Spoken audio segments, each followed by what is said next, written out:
I finally came out with the Liquid Explosion presets V2. Ever since I dropped that first pack, you guys have been begging me for more liquid presets, so here we are. There's a bunch of different ways you can use these presets, so drop a like and let's get into it. So here in After Effects, there are 3 main ways we're going to be using these presets in this video. I want to show you how to add these presets onto your background, that way it plays behind your subject and affects the background. I also want to show you how to add these effects onto your subject, that way it affects the artist when they're performing. And then lastly, we're going to go through and show you how to customize these presets and make them into something your own, that way you can get fully creative with it. Now that you know what you're getting into, if you want to follow along and have these effects on your video, I just dropped the Liquid Explosion presets V2. It's available on my website, and if you use code LIQUID2 at checkout, you can get $10 off for the first 48 hours. And if you're watching this video late, a little bit after the first 48 hours, you didn't subscribe, you didn't have the notification bell on, I still got you. Use code LIQUID2, the same code at checkout, and you're gonna get $5 off. So let's go through and add this effect onto our background layer. That way it plays behind the subject, behind the artist, and affects only the background. So to get started, pretty much every way we're going to be using these presets is going to require you to rotoscope out your subject. So you can see I already did that for Yeat. I rotoscoped out him here in this clip, and then if we turn off the background layer of the second clip, I also did it here. If you're not familiar with how to rotoscope, just select the layer of the video you want to have your subject masked out on, then go up here to the Rotoscope Out tool, double click on the video layer, and then paint your way around the subject. If you mess up, you can hold Alt and it's going to turn red, and then you can erase areas. Just be sure to do a good job and mask out everything. Then do that to every frame by clicking play, and it's going to analyze your clip. You might have to go through and fix a few frames depending on your footage, but once you're done with that, click freeze. After you froze your clip, go through, make sure there's no mistakes. If you want to click this checkerboard thing, it's going to show the transparent layers, and then all you're going to do is select on that layer and click Control D, duplicate it, then select on the bottom one, and then go to Effects Controls and delete the Roto Brush effect. I'm going to go ahead and name the top one Roto so we know what it is. Then I'm also going to duplicate that background layer one more time, and we're going to name this Effect layer.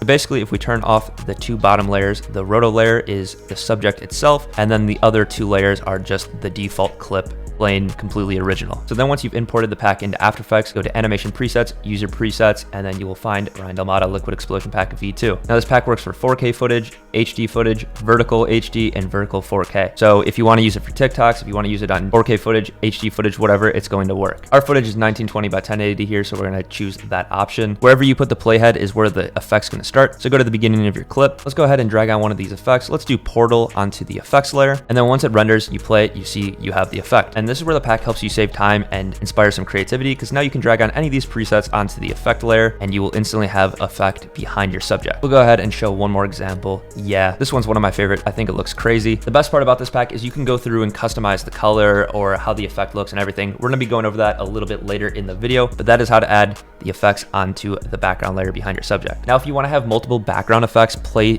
in one singular clip, all you have to do is drag on the preset where you want it to start and then find wherever it ends and just split that clip and delete it. I'm going to duplicate the background layer one more time so we have a clean video, and then split that right where you want the effect to start. So if you want it to start right here, and then all you have to do is drag on another one of those presets to that new clean layer, and when you play that, now we can see we have multiple effects in the same clip. Now let's go over how to add these effects onto your subject. So I deleted the 2 effect layers, and for this version of the effect, you don't actually have to have an effects layer. All you have to do is drag on one of the presets onto the roto layer. I found this way of using the presets is better when the subject's a little bit more centered in the clip. So this is a good example of when to do something like that. So for example, let's just go ahead and drag on matrix, and you can see what we have here. It has this matrix like effect over the subject, and that's all you have to do. So now let's go over how to fully customize these presets by adding multiple in the same clip, changing the blending mode, changing the color, the style of the effect, and even the timing to make it completely your own. So for example, let's duplicate this effects layer with nothing on it on the second clip here. So there's 2 effects layers, and if we drag on something like light speed, you can see we have this really cool like pixelated like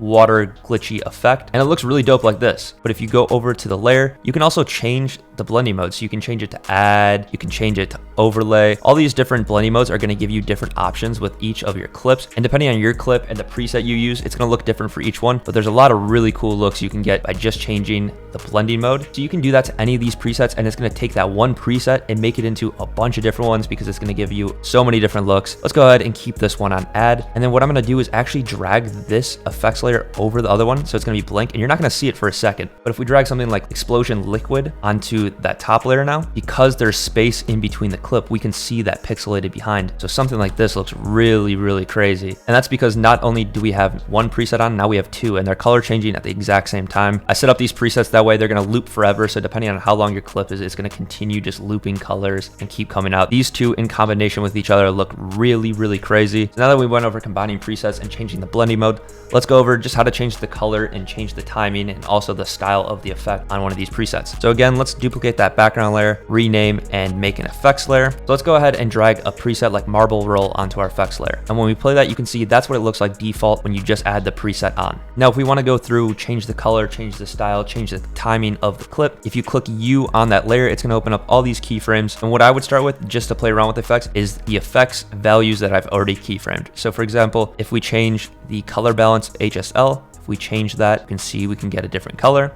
It'll start at purple and then shift throughout. We can play with optics compensation, CC lens size, the turbulence displace, and that's going to allow you to change the color and the style of the effects. You can also add on and combine multiple of the presets onto one layer, as well as just adding your own effects. If you have Sapphire, if you have other plugins, if you just have other effects that you think would look good in this preset, you can add those on. Now, if you want to change the timing, all you have to do is move around these keyframes. If you want to make it longer, you can highlight all the ending ones and move them to the right a little bit. So now you can see it takes a little bit longer for the preset to take place. I always think changing the timing's a big one for making the presets look a little bit more custom and fit your clips a little bit better. You can also highlight all the keyframes and just move them out. And now you can see that the effect doesn't really start. It stays holding this look for a little bit and then it starts playing out. Now another thing you can do is change how it starts, and then you can see it kind of goes into that preset over time. Let's go ahead and just change the color, and there you have a fully customized preset that looks completely different than the actual pack itself. Like I said, just go through, change the values that I've already keyframed, add some new effects in there, add some plugins, do whatever you want to make this pack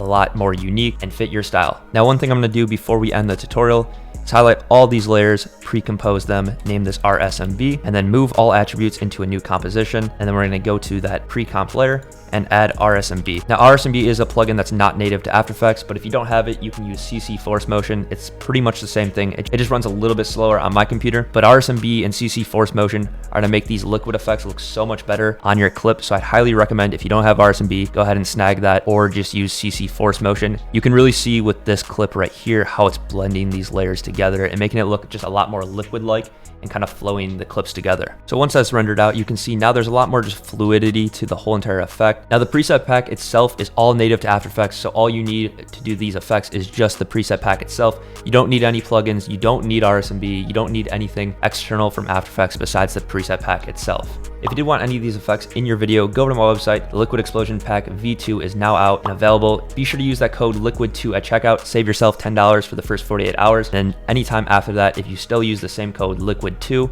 at checkout, you're going to get $5 off. I appreciate anyone that decides to support the channel by using these packs. I put a lot of time and effort into these packs to make them as high quality, versatile, and customizable as possible. That way it can save you guys a lot of time while editing and hopefully also make it a lot more creative of a process. Like I said, these presets are all native to After Effects, no plugins necessary. But yeah, that's the video. Hope you guys did enjoy. If you haven't already, like the video, subscribe to the channel, ring that notification bell so you don't miss that 48 hours next time, and I will see you guys in the next one. Peace.